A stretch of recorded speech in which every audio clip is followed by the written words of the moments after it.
Good afternoon, and where to start? I am walking right next to Seodaemun prison, historic prison, or Seodaemun, probably butchering that name. But as I pass by the front gate here, I just exited, and this place is amazing. If you are going to like spend an hour and a half to 2 hours someplace, this is definitely the place to do it. It was actually kind of interesting to get to because the bus dropped me off in this little forested area, and you had to walk through the forest to get here. And then once you got to this point, you go inside. It says that it's by reservation only, but you're actually able to just go in and pay for your ticket and just sit down and go. This museum is so well orchestrated for something that doesn't have any tours going on right now because of COVID. They did a real good job of making it so that you could tour yourself. There were just signs everywhere that said, go this way, go that way, go this way.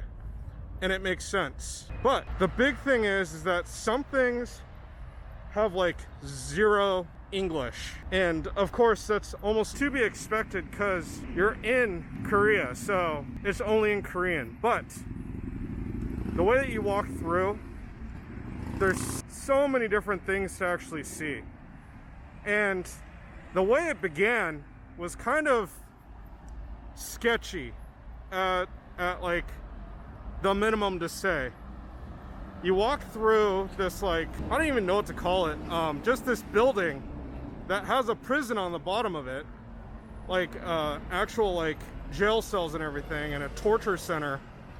But when you walk through the top of it, the first thing that you kind of see, a bunch of posters and just I don't even know what to call them, just signs that had a ton of signage that was just all reading. So all you're doing is reading. And you know what? Okay, enough of this. I will be right back. I'm gonna go ahead and swap out to the Sony camera. All right, sorry about the crappy lighting. I'm backlit no matter how I do this, and I can't actually find anywhere else to set up the camera.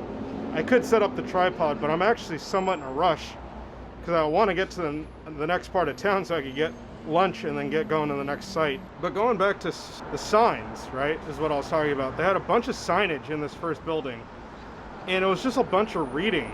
And although they did have some like cool little artifacts like chains and handcuffs, weapons, and they talked a lot about how this place was a real horror center between 1910 and 1945.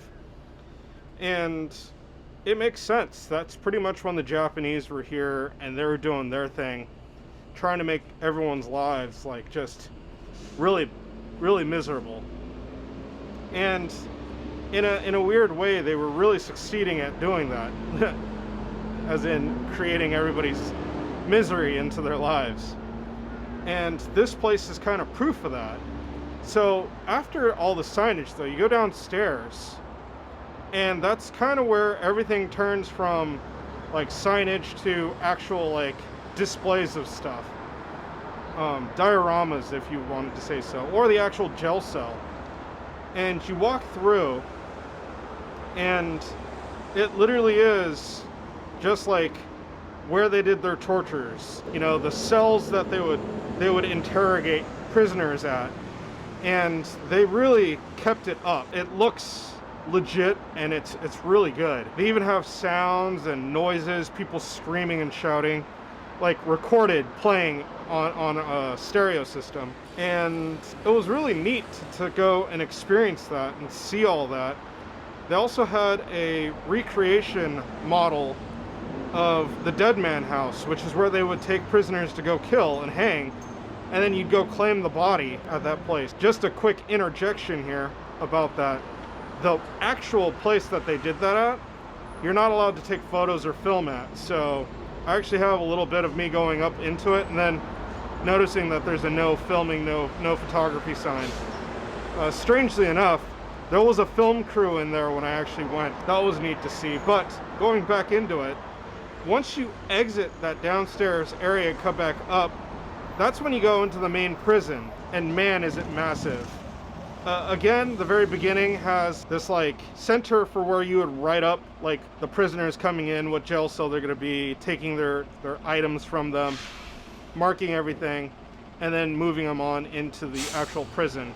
Now the prison is actually fan shaped so that one, I don't know what to call him, overseer perhaps, could actually see down all the halls and see straight into each one to see what's going on. Now, you're actually allowed to walk into the cells, quite a bit of them actually, and each cell kind of had something special going on for it. As you walk down like the main area, you notice that there's all these monoliths that have like a photo, one had a video playing, and most of them had footprints on them. They're all created by, I want to say, the Blue School Federation, but they went around and collected certain people that were alive at the time and made copies of their imprints of their feet, and then they put them up on these posters with a little bit of history behind them. Now, that being said, there is no English there. It's all in Korean. And so it was one of those things that was like really powerful and really moving, but I couldn't read it, right? Now, there is one thing where it said that like in one of the stalls, they're like art installations and, you know, different bits of and bobs of things that you could learn, which was really cool.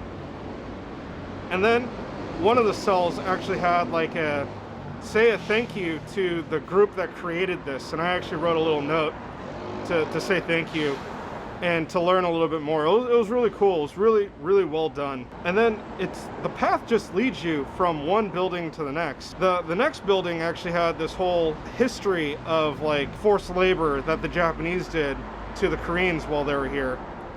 And there's this little video that showed you everything that they made. It was like they forced them into creating like cigarettes, to do yard work and like field work and farming. And it was really interesting. Now, this building, the third building in particular, was more like, aside from the video that had English subtitles, everything else was just in Korean. So you really couldn't, it was easy to kind of blow through that room or that building. The building following that was a leprosy building. And that leprosy building, it was closed off, but apparently, if you had leprosy, that was where you got segregated to. And that building was actually between the only well that is still existing here at the prison today. There was actually 3 at one point in time. And between the 3 wells, there's only 1 left. And that well was one that is on one side of the leprosy building. And on the other side is the actual area where you do your laundry. That was like this big square pool looking thing. After that, there was actually a memorial called the Bowl for National Pride, I believe it's the title. And it was a monument that was dedicated to all the freedom fighters, pretty much the patriots that fought and either died or lived, continued to live. And they call it a memorial, which typically means it's someone had to die, right? But it's dedicated to all those that died and lived, and still live, I should say. Going back, just to backtrace real quick, of all those monoliths that had that had all the photos and the footprints, one person is still alive, which is pretty crazy to think about. But he was imprisoned, I believe it said, in 1945. Still incredible, but wow, right? Like, one person's still alive, and then after him, it goes by the eldest to the youngest. So whoever died the most recent, I guess, would be the way to put it. So beyond the leprosy building and the well and the monument, it then goes to the death house, the actual death house, the one that there's a model underneath the first building you go into, and it's in the far corner of the prison. So a really interesting story about that death house, though, is that there was a tree that was planted at the same time as the creation of the actual building. And that that building, or that tree, actually was. Oh, did you want to use it? Oh, that tree actually died, and they said that it's because the person or the people that have died in that building were, it was like their souls were all implanted in that tree, and only the stump is released, or released is there still. The building, since they're actually doing some filming in it, I wasn't actually even allowed into the building, so that was an easy pass through. Which led me to the fan playground, prisoners playground, which is this crazy like fan-like area where a guard could stand at the very corner and look down all the lanes again, just like the prison of the